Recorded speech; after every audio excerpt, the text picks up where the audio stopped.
Good afternoon, everybody. We will be starting our pathology classes today. To start with, we will do the introduction. What do you mean by pathology?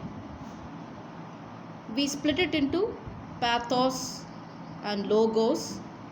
Pathos meaning suffering, logos means study, and disease. What is disease? Meaning dis-ease. You are not at ease. So that is disease. Generally, pathology is divided into general pathology and systemic pathology. General pathology is basically a widespread involvement, kind of a basic reaction of cells and tissues in response to an abnormal stimuli that governs all diseases. That's general pathology. Systemic pathology, if you take, it involves any particular system like respiratory system or gastrointestinal system or cardiovascular system, like that. Now, going on to the terminologies that will be used in pathology. In the next few classes, you may come across these terminologies. So I thought it would be good for you to understand them. Who is a patient? It's the person who is affected by the disease.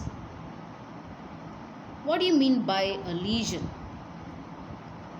They are characteristic changes in tissues and cells produced by disease, either in an individual or an experimental animal. What do you mean by pathologic changes? That means examination of the diseased tissue. What is etiology? Etiology is the cause of the disease or the why of the disease. Pathogenesis. Pathogenesis will be the mechanism by which lesions are produced or the how of the disease. Diagnosis. Diagnosis means now that you know the pathogenesis, the mechanism of the disease, now how to arrive at an answer to what is wrong, that is your diagnosis. Prognosis. You know the pathogenesis, the mechanism of the disease, then you arrive at an answer, the diagnosis. Now, what is going to happen, that is your prognosis. Treatment. Now that you know the diagnosis and the prognosis, what can be done about it, that will be your treatment. Prevention. What is prevention? You know the diagnosis.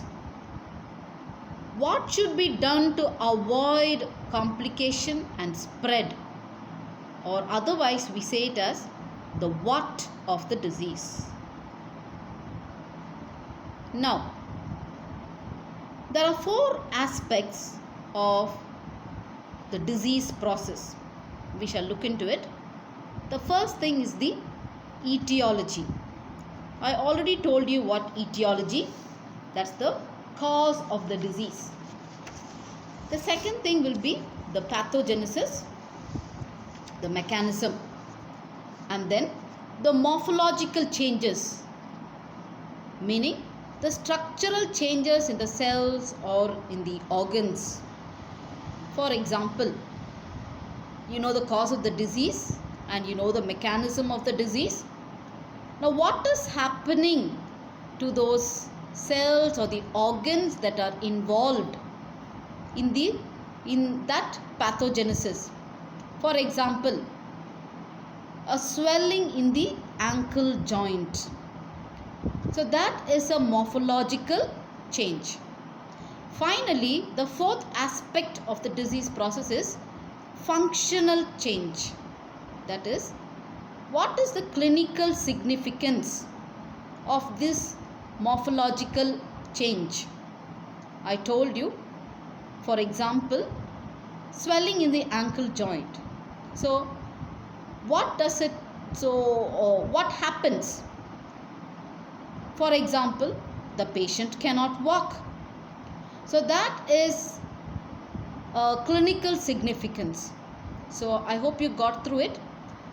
These are the four aspects of the disease process: etiology, the cause; the pathogenesis, the mechanism; the morphological changes in the individual cell or organs; and the functional changes, that is the clinical significance. Now, going on to the era of histopathology, until the end of 19th century, the study of morbid anatomy had remained largely autopsy based. So autopsy based means, what do I mean? The post-mortem examination. So till the 19th century, it was this disease, the study of the disease and its anatomy was basically based on the autopsy. So here was a scientist called Rudolf Virchow.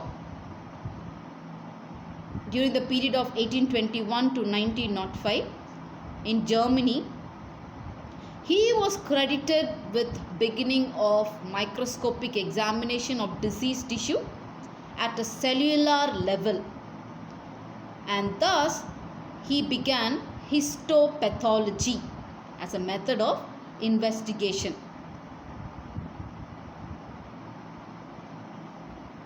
So through this person came the Virchow's hypothesis, where he said all cells come from other cells.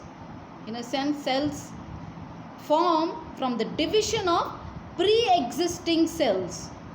He disapproved the spontaneous generation of cells. He said cells come from the division of other cells or pre-existing cells.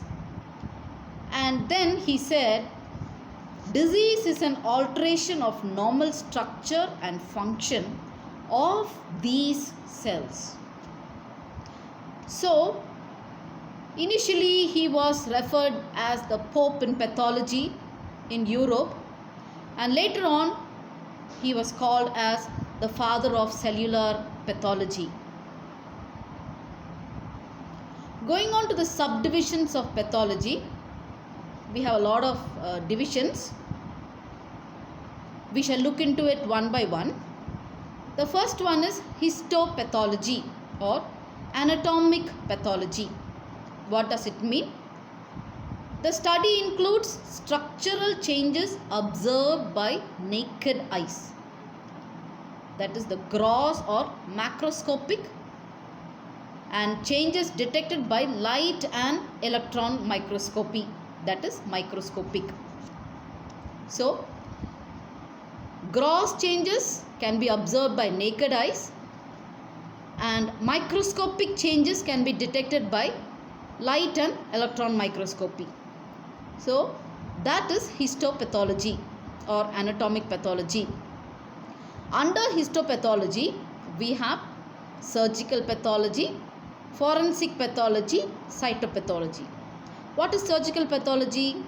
It's a study of tissues removed from the living body. And then later we have techniques like paraffin embedding, frozen section to study these tissues. That is surgical pathology. Then we have forensic pathology. This is the study of organs and tissues removed at post-mortem for medico-legal work. Then we have cytopathology, that is study of cells shed off from the lesion, that we call it as exfoliative cytology. or FNAC, fine needle aspiration cytology. That is cytopathology, dealing with the study of cells. The next division will be hematology. You know the meaning from hemat. It's the study of diseases of blood, which includes laboratory hematology and clinical hematology. So this covers the management of patients. Then we have something called chemical pathology. That's the study of biochemical constituents of blood, urine, semen, CSF and other body fluids. Then we have immunology, detection of abnormalities in the immune system. It comprises immunology and immunopathology. So here we deal with all the antigens, antibodies and their reactions, etc. Then we move on to experimental pathology. It is defined as production of disease in experimental animal and its study. That is experimental pathology. For example, you can do your study on mice, you can do your study on rabbits or guinea pigs, likewise. Then we have geographic pathology, study of differences in distribution of frequency and type of diseases in population in different parts of the world. So that is geographic pathology. Then medical genetics. It's a study of relationship between heredity and disease. For example, blood groups. It's a genetic thing that comes from our fathers, our parents. And then you have inborn errors of metabolism, something to do with the genes. And then congenital malformation, some kind of an abnormality from the birth itself.